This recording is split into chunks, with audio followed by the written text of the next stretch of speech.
Hey, what's up, everybody? Video 44 coming at you with another video. All right, so the Lakers have a game tonight in Charlotte. I'm not sure exactly what they call it. Something Coliseum. I'm sure that's the name of it. Didn't check, don't care. But point is, we're going to be in Charlotte, and we're going to be playing against LaMelo Ball and his squad. We're going to be down some people tonight, it appears. First of all, Malik Monk will not be able to make his return to Charlotte to play his old team, the only team he's ever played for before coming here. It's very unfortunate. He's just not going to be available for the game. We also have our big three. All three of them are questionable. And if I'm not mistaken, I think that thing said Avery Bradley was questionable too, but don't quote me on that. So yeah, Westbrook is questionable, Bron questionable, AD questionable. I don't know who's going to go. My guess was LeBron was going to go yesterday when he was questionable, didn't end up going, so I'm not ready to make any declarations in that regard. The information is as such questionable, so we don't know. On the other hand, we know for certain we will not have to deal with Gordon Hayward. He's out with COVID protocol. Kelly Oubre, who's coming off a 49-point game or something of that nature, is questionable as well. He's not doing too well. And, yeah, that's the injury report as I understand it to be at this point. Now, LaMelo Ball. This dude is amazing. He's coming off a very big game. Him and Kelly Oubre just diced up the pace with something terrible in the game that they played a few days ago. I think they scored up to like 158 points. It was like a NBA record, 80-something points at halftime. It was some ridiculous amount of points that they just laid on that team. And what I saw in the highlights was a team that was playing at a very fast pace, connecting on just about everything they were attempting to do. Pacers didn't have some of their best players, so they were undermanned, running some guys out there they shouldn't have.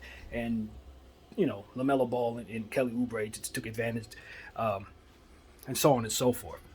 Because they are short-handed, they're going to have to make some adjustments, of course. And that brings me to who we'll probably have to deal with tonight besides LaMelo. First of all, Terry Rozier is very healthy, which means he's going to be looking to be a superstar tonight. Know that.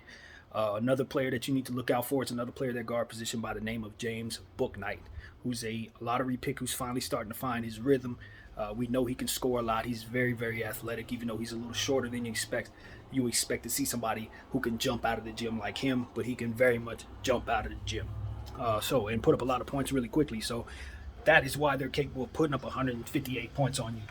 You have to defend the perimeter. You have to keep fast-footed players on the floor.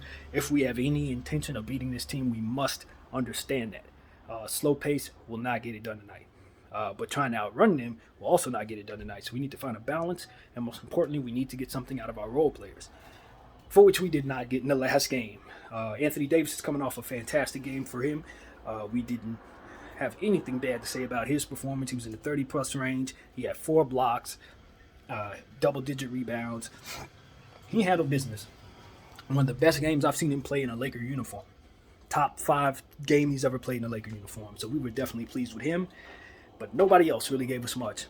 Russell Westbrook had 20-point game, 4 rebounds, 3 assists, if I'm not mistaken. But he had 6 turnovers, so he just negated all of that good scoring and ultimately hurt the team with his play. Everybody else pretty much scored in single digits. THT's having a rough patch over these last 2 games. Has not really been able to give us a whole lot. He's been trying. It's not like he's not giving us energy, but it's just not, his energy is misplaced, and he does need to continue to be coached. His name is involved in a lot of trade rumors, which I'm sure is not helping with all of that. But hopefully the Lakers can come to some conclusion to this THT saga, whether it be trading him or settling in and getting his name out of these rumors. So that's one thing I'll say about that. Of course, Frank Vogel is still coaching the team, so there's a lot to be said for what you may see tonight based on his choices and the things that he likes to see.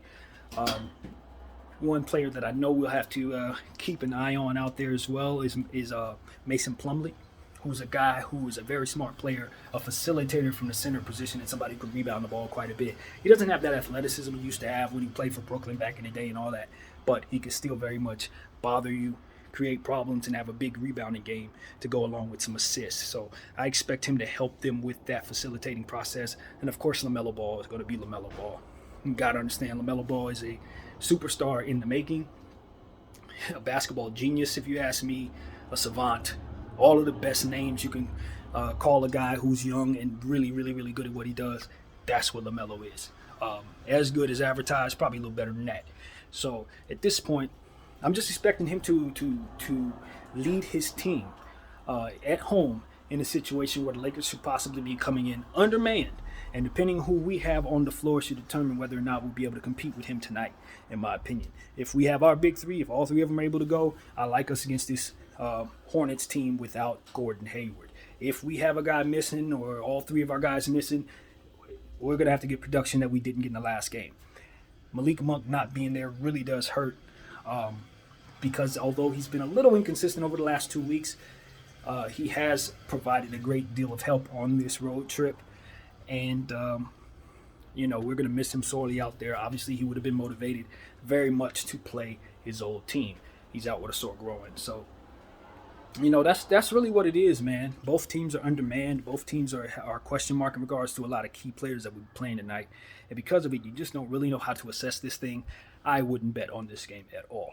I would not bet on this game. It has way too many possible outcomes for this to be a game you put any money on, in my opinion. It's not that game. First of all, the Hornets are an inconsistent ball club. A lot of athleticism, but they can, just like they can drop 158 points on you, they can also drop lay an egg as well. The Lakers, same thing. We know how we are. Tend to do things to get in our own way. We tend to run small ball lineups that hurt us. We tend to start players, get off the slow starts that we shouldn't start, and ultimately that can be the story. Or we can do things that help ourselves. Play Dwight Howard. Let him get the bulk of the minutes at the center position. He helps us with offensive rebounding. This, too, is a team that he played on, so I'm sure he'll be motivated to play yet another one of his old teams back-to-back. He played for Philly last year, so Dwight Howard has played. He has played for all three of the teams that we're about to see right now. The team we just saw, the team we're playing tonight, and then the Atlanta Hawks. He's also played for as well. So this he paid his dues before becoming a Laker in 2020, and also afterwards when he went to Philly, when we signed, of course, a different center, and ultimately lost his position. So this is a night where I'm hoping we'll rely upon Dwight Howard if AD does not go. My preference is for us to kind of sit AD because he played so well in the last game, say 34 minutes in the last game. And our hope was to keep him in minutes restriction for the time being. And I just think we abandoned that yesterday. So to make up for it, I would not be upset at all if we just gave AD the night off and then resume his play in Atlanta. So that's what makes sense to me. But a lot of things that the Lakers do not make sense to me. So I'm in the dark, just like every other Laker fan who assesses our team. We just don't really know what's going on. We hear about different trade rumors. It seems like the Lakers are trying to trade THT. They have a trade that they're trying to work out for Russell Westbrook. They got various different things. Their trade exception, I believe, is either $4 million or $2 million. I checked, thought it said 2. Someone else mentioned 4. So it's a trade exception that can get us anywhere between $4 and $2 million worth of equity as well that we could toss into a trade. I'm pretty sure that's dangled. The 2027 first round pick that we have is available as well to dice around and dish around and see what we can do for it. A lot of the moves that I'm hearing the Lakers are doing are trying to incentivize other teams to take players like Bazemore and DeAndre Jordan. I think one of the things about the Buddy Yield rumor that I mentioned in the previous video also entailed us possibly unloading one or two of those guys. So, the Lakers are trying to do some things that'll help them flexibility wise, and hopefully they can, help us in that way. I think the lack of assets is really a problem. Probably more so of a problem than anything we're facing this season. So that's really what it is, man. As far as the Charlotte Hornets are concerned, I just, as I said, don't really know what to expect. But one thing's for certain, two things for sure. We will not see Malik Monk out there, and we definitely won't see Gordon Hayward out there. So, that for whatever that's worth, that should help balance some things out a little bit. Again, guys I'm paying attention to tonight, Terry Rozier and James Bouknight. You have to keep your eye on them. They should be the players that do the bulk of the helping for LaMelo Ball. If they're down Kelly Oubre as well. Of course, he's questionable, a very, very big piece of what they do. So Kelly Oubre, if he's able to go tonight, having him coming off a 40-something point game, he tends to be very, very inconsistent. That's the thing about Kelly Oubre. He give you 48 one night, he give you 20 another night, he give you 5 another night. So hopefully, with him not being 100%, if they do trot him out there, I wonder what he'll be able to do for his team. This is one of those situations again where it's like if you have, like let's say we had Ty Lue, an adjustment type of coach in there, then I can try to devise what adjustments I would make to try to exploit players that are possibly hurt, like a guy like Kelly Oubre, not 100%. Maybe we could try to get him moving around a little more than he wants to. Maybe we could try to put him in a position to get exploited defensively. These are the type of things I would say I would be looking for a good coach to do. But the reality is, I'm not looking for us to do anything good. I'm looking for us to do Frank Vogel stuff. And Frank Vogel stuff is whatever he had planned this morning, that's what he's going to try to accomplish no matter what happens. As it seems like the organization is moving that way as well in regards to trying to reacquire Buddy Hield, or rather acquire Buddy Hield initially, and having it been a plan that we had maybe 7 months ago that doesn't even really fit what we're doing right now. So I don't know. It's a very frustrating situation, I guess is the word. You know, you wish we had Ty Lue in place to make the adjustments that he sees on the fly. You know, we wish we were able to get that done. That was the move that we messed up on, the big move, because at the end of the day, we can bring all kinds of players in. But if we're not making them better when they get here, if their value decreases upon putting on purple and gold, then the asset itself isn't what it's supposed to be. You talk about bringing in a guy like Buddy Hield. If history tells us anything, he's going to come here and play worse than he did in Sac. You know, we talk about bringing in Jeremy Grant. If history shows us anything, he's going to play worse than he did anywhere else, because that's the type of offense we run. That's the type of stuff that happens when guys put on purple and gold. So I would try to keep that in mind. Before really making any roster changes, you have to change the way you play. And it just doesn't seem like the Lakers are ready to make that change. So that's what it is, man. That's what it is. I have no faith in our coaching staff, man. That's where it starts. You can give me all the greatest players in the world, but if they ain't going to do nothing to put them in positions to fail, well, what difference does it make? And that's where I want to put my focus in on this channel. And that's what I have been putting my focus in on these last couple of days. Is making that ever so clear, you know, because it's one of those situations where it really don't matter who you bring in if you're still running the same old crap that makes everybody worse. So that's the reality of it. Hey, we love purple and gold, man. That's why we still continue to focus on them. You know, between me and you, I'd prefer to watch Charlotte Hornets roster because it just fits more so what I like to see. High flying, fast pace, bunch of guys that can jump out the gym, bunch of guys that are exciting and young. That's a better roster to me in terms of what I like to see.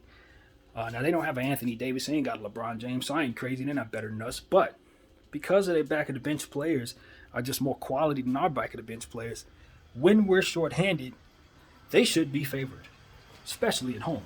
So, as I always tell you guys, I've been saying this just about every game for the past month. If you were to choose a bet on a game like this, for which I, again, say you should not, it's always a good idea to bet the Lakers are going to lose because they're going to definitely put themselves in positions to lose, and it's up to the other team and their coaching staff to take advantage of those opportunities we give them. That is our reality. That's not a good thing. In fact, it's a horrible thing. I don't like admitting it, but that's exactly what it is from night to night. Frank Vogel going to give you a chance. Either you're going to take it or not. So that's what it is. that's how I see it. I won't lie to the public. We got to fire this guy, man. We have to. We have to. And anything we're going to do is going to continue to fail. That's how I see it. But with Anthony Davis coming back in this situation, playing and looking as well rested as he does, now we give ourselves an opportunity to at least have another big time player on the floor, especially if he continues this process of being engaged and being, active, foot speed being above what it was to start the season. That's the type of stuff that gives me encouragement that we can overachieve once we get into a play-in tournament situation or playoffs. As long as he looked like he did last night, we are 10 times better a team because a real AD, the actual AD, not the dude we had to start the season, but the guy we saw last night can get us places that we need to go and help drag dead weight and make LeBron James's extraordinary performances ultimately be meaningful in and of themselves, rather than be just him trying to make up for the lack of production that everybody else provides. So if he can get 30 points from his bench every night, AD's able to give him his regular production, and then Bron can be the 37-7 guy that we get. Now we have a good team. But as long as we're getting nothing from our bench, AD was out, and Bron has to give the 37-7. That 37-7 is your bench. So that's how I've been looking at it. Just cross him out. He gives you the bench production. Where is everything else coming from? So that's what it is, man. That's what it is. We need a development coach, somebody who can get the most out of a guy like Austin Reeves, somebody who can get the most out of THT. That's what we need in place. A coaching staff that's going to focus in on those guys, get to them, get into what it is that needs to be done, and help those guys develop so we can get the most out of their value over the next several years. That's the type of coach we need. It's not the type of coach we have. So anyway, that's what it is, man. I want to see the Lakers make good decisions, but I'm telling you something else. If we give up THT and say our $4 million exception, and we bring back Buddy Hield, I assure you we're not a better team. We're worse. Why? Because Buddy can only do a few things for us. And one of them is shoot, and the other one's nothing. That's it. I'm not going to bullcrap you guys. I like Buddy Hield as a shooter. If I'm a team that doesn't have any shooting, I need Buddy Hield. And that was initially what the Lakers were thinking. We didn't have any shooting before we picked up Malik Monk, and we wanted to get that type of prototype. Now that we already have that prototype, doubling down on it doesn't really help us if the guy can't do more than shoot. So what you'll have is a lack of production in other areas when he's on the floor, which means more holes than we actually have right now. So that's very important that I mention that if this Buddy trade goes through, or if they offer up a little more to get him, and we see all these fans excited about this, you just remember what I said. It's not going to take long before y'all start screaming, trade Buddy Hield. Because when he's hot, whoo, he's hot. But when he's not, it's 0, 0, 0, 0 in every single other production area. It's just scoring. That's all he's going to do. You do not need that. So that's what I got to say as a fan, man. I really would rather come up here and have a great attitude and tell you guys it's going great. Because I've been in positions as a Laker fan where we were great and I had great things to say, but that is not how I move when it's not looking like that to me. Every day has been pessimistic because we're not that great of a team. But at the end of the day, AD's looking great. That gives me a lot more hope than I would have had. So that's the truth, man. Hope you guys aren't tired of this. I really do, because you want to be positive. It's just nothing to be positive about. You can be certain, though, that the Lakers are going to give the Charlotte Hornets an opportunity to win this game tonight. You can be certain of that. My name is BDO44. LaMelo Ball is going to go off. Can't stress it enough. He's going off. Terry Rozier is going off. Pencil them in for double-digit scoring at the very least. It's happening. And they both can do triple-double type things. They can both rebound pretty well from their position. They can both pass and get assists to others. They can both play off one another. Just because there ain't no Gordon Hayward, just because Kelly Oubre may not play, does not mean that we can go into this game thinking that because we don't have all our players and they don't have all of theirs, that it's even. It ain't. They got the home court advantage, even though I expect a lot of Laker fans to be there. And, in fact, I probably expect the whole arena to be screaming for us. This is how it goes. But that boy is not from here. He's not from here. LaMelo Ball is not from here. He's an alien. He's going to do some special stuff tonight. Get ready for it. That's what I got to say, man. Terry Rowe, Ball, book night. Keep an eye on them. My name is BDO44. Thank y'all for watching. I'm out.